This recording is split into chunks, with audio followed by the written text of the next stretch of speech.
ನಮಸ್ಕಾರ ರೀ ಎಲ್ಲರಿಗೂ. ಇವತ್ತಿನ ನೋಡ್ರಿ ಉಯ್ಯಾಲೆ ಕುಬ್ಸ ಅಂತಂದು ಮಾಡ್ಲಿಕತ್ತಿದ್ದೆ ನನ್ನ ಮಗಳಿಗೆ. ಈ ರೀತಿ ಮನೆಯೊಳಗನ ನಾನು ಹಗ್ಗದಿಂದ ಜೋಕಾಲಿ ಕಟ್ಟಿ ಅದಕ್ಕೆ ಅಲ್ಲೆಲ್ಲ ಒಂದು ಸ್ವಲ್ಪ ಕೋಲು ಇದನ್ನು ಮಾಡಿ ಆಮೇಲೆ ಸಣ್ಣದೊಂದು ಮಣಿ ಅಂತ ಅದು ಹಾಕಿ ಇಟ್ಟಿದ್ದೆ ನಾನು ಆಕೆಗೆ ಕೂಡ್ಲಿಕ್ಕೆ ಬರೋಂಗ. ಆಮೇಲೆ ಅದಕ್ಕೆ ಸ್ವಲ್ಪ ಸಿಂಪಲ್ಲಾಗಿ ಮಾಡಿದ್ದೆ. ಸೀರೆ ಇತ್ತು, ಸೀರೆಯಿಂದ ಅದಕ್ಕೊಂದು ಸುತ್ತಿ ಆಮೇಲೆ ಹೂ ಸುತ್ತಿದ್ವಿ. ಹೂವು ಶಾವಂತಿಗೆ ಹೂವಿನ ತೊಗೊಂಬಂದು ಅದನ್ನ ಹಾಕಿದ್ದೆ. ಆಮೇಲೆ ಮಾವಿನ ತೊಳಲು ಅಂತಂದು ಮಾವಿನ ತೋರಣ ಅಂತಂದು ಕಟ್ಟಿದ್ದೆ ನೋಡಿರಿ. ಈ ರೀತಿ ಮಾಡ್ಲಿತ್ತೀನಿ ನೋಡಿರಿ ಅಲಂಕಾರನ. ಹೆಂಗಾಗಿತ್ತು ನೋಡಿರಿ, ಚಲೋ ಆಗಿತ್ತು ಹೆಂಗೆ ಗೊತ್ತಿಲ್ಲ. ಅಂದ್ರೆ ಆಕಿ ಎಷ್ಟು ಕೂಡ್ತಾಳಲ್ಲ ಅಷ್ಟ ಮಾಡಿತ್ತು ನೋಡಿರಿ. ಮನೆಯೊಳಗೆ ಮಾಡಿದ್ದೆ, ಸಿಂಪಲ್ಲಾಗಿತ್ತು. ಅಂದ್ರೂ ಒಂದು ಸ್ವಲ್ಪ ಡೆಕೋರೇಷನ್ ಸಿಂಪಲ್ ಆಗ್ಯದ ಅಂದ್ಕೊಂಡಿರ್ಬೋದು. ಅಂದ್ರೆ ಅಂದ್ರೆ ಬಸ್ಸರಿದ್ದವ್ರಿಗೆ, ಪ್ರೆಗ್ನೆಂಟ್ ಇದ್ದವ್ರಿಗೆ ಈ ರೀತಿ ಎಲ್ಲ ಥರದ್ದು ಕುಬ್ಸ ಮಾಡಬೇಕು ಅಂತಂದು ಹೇಳ್ತಿರ್ತಾರೆ. ಮಗುವಿನ ಬೆಳವಣಿಗೆಗೆ ಚೆನ್ನಾಗಿ ಆಗ್ತದೆ ಅಂತಂದು ಅದಕ್ಕೆ ಎಲ್ಲ ಥರದ್ದು ಆರತಿ ಕುಬ್ಸ ಮಾಡಬೇಕು, ಆರತಿ ಮಾಡಬೇಕು ಅಂತಂದು ಹೇಳಿ ನಾ ಮಾಡ್ಲಿಕತ್ತೇನೆ ನೋಡಿರಿ. ನನ್ನ ಮಗಳು ರೆಡಿ ಆಗ್ಯಾಳ ಈ ರೀತಿಯಾಗಿ. ಹೆಂಗಾಗಿತ್ತಂತ ನೋಡಿರಿ.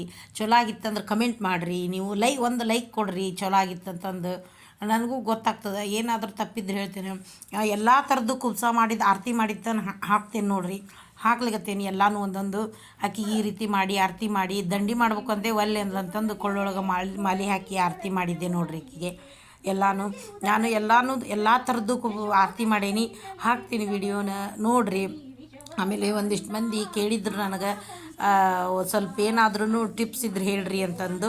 ಅದಕ್ಕೆ ಅವನು ಬೇಕಾದ್ರೆ ಬಾಣಂತಿ ಅಥವಾ ಪ್ರೆಗ್ನೆಂಟ್ ಇದ್ದಾಗ ಯಾವ ರೀತಿ ಆಹಾರ ತೊಗೋಬೇಕು ಅನ್ನೋದನ್ನು ನಾನು ಹೇಳ್ತೀನಿ. ಅದನ್ನು ನಿಮ್ಮ ಲಾಗ್ ಒಳಗೆ ನನ್ನ ಇದ್ರೊಳಗೆ ನೋಡಿರಿ.